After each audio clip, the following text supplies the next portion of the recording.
नमस्कार दोस्तों, मैं हूं चंदन श्रीवास्तव और आप देख रहे हैं चंदन हमारी कला और संस्कृति। दोस्तों, कई दिनों से आपसे बात करना चाह रहा था पर किसी कारणवश बात नहीं हो पा रही थी, वीडियो नहीं बन पा रहा था और कारण कुछ खास नहीं। मेरा ट्रांसफ़र अपने होम टाउन सिवान में हो चुका है। मेरी जन्मभूमि सिवान में मेरा ट्रांसफ़र हो चुका है और मैं यहाँ पे आ गया हूँ और मैं यहाँ लगभग 20 सालों बाद आया। इन 20 वर्षों के बाद जब मैं सिवान को देख रहा हूँ, सिवान कला और संस्कृति को देख रहा हूँ, तो काफ़ी कुछ अ, ऐसा लग रहा है कि हमारे यहाँ भी तो वैसी कला और संस्कृति है जैसे बाकी राज्यों में और बाकी शहरों में हम कला संस्कृति देखते हैं, लोग कला शिल्प देखते हैं, वैसे हमारे यहाँ भी तो है। पर अंतर इतना है कि हम उसे ज़्यादा विकसित नहीं कर पाए। कारण जो भी रहा हो, आपको हम बता दें कि सिवान के अ, सिवान में चाहे वो मिट्टी के बर्तन हो, चाहे वो लोक नृत्य शैली हो, चाहे वो धार्मिक दृष्टि से अगर हम देखें, हर क्षेत्र में सिवान संपन्न रहा है और अ, इसकी अपनी कला शैली भी रही है। पर वो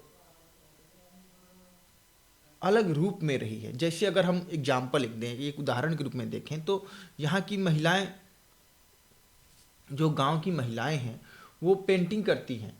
वो चादर पे, दुफुत्ती पे और धागों से अपना चादर बनाती हैं। पर उनका ये, वो किसी को देने के लिए और बेचने के लिए कभी नहीं बनाई। उनका मकसद ये रहा कि बस आत्मसंतुष्टि के लिए बनाती हैं, अपने शौक के लिए बनाती हैं और फिर उसको बंद करके, पहले लड़कियां बनाई फिर उसको बंद करके अपने ससुराल ले गई, फिर वहाँ भी बक्से में बंद रहा।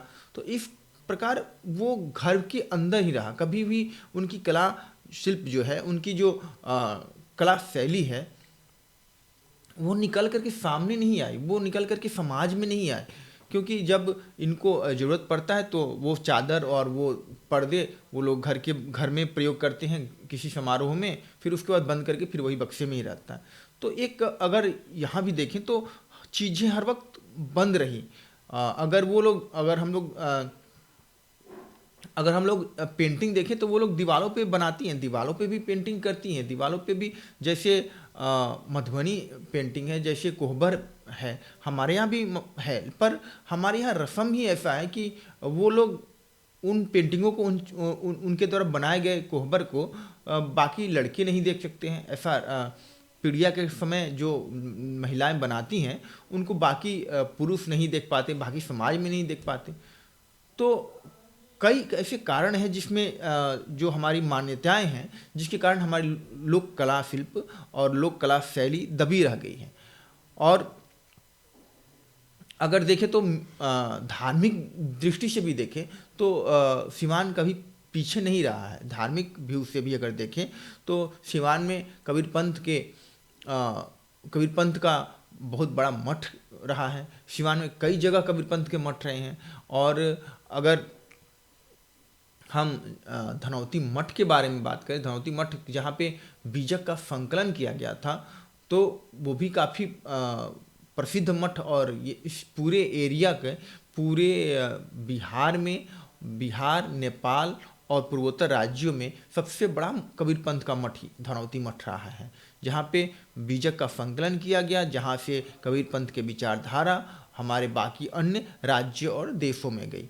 तो हर दृष्टि से सीमांत संपन्न रहा है। यहाँ धनौती गांव जो है, मैं आपको बता दूं कि धनौती गांव के हर बुजुर्ग के मुंह पे, हर बुजुर्ग को बीजक याद है। हर हर बुजुर्ग बीजक के ऊपर अपना प्रवचन दे सकता है, ऐसा स्थिति है। तो ज़रूरत है हमें अपने सिवान को पहचानने की, सिवान की कला और संस्कृति को जन जन के बीच लाने की। आप भी सिवान के हैं और कला और संस्कृति से जुड़े हुए हैं, तो आप अलग अलग गांव में कला प्रोजेक्ट कर सकते हैं।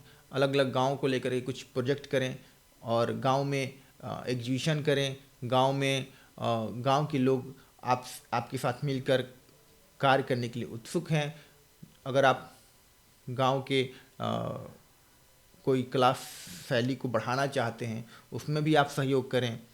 और अगर आप कुछ नहीं कर सकते तो वीडियो को शेयर करें, अपने दोस्तों को भेजें, जिससे सिवान की जो कला और संस्कृति है वो उस पर लोग चर्चा करें, उस पर बातें करें और सिवान की एक अपनी पहचान बन सके। सिवान की जो वास्तविक स्वरूप है वो जन जन के सामने आ सके।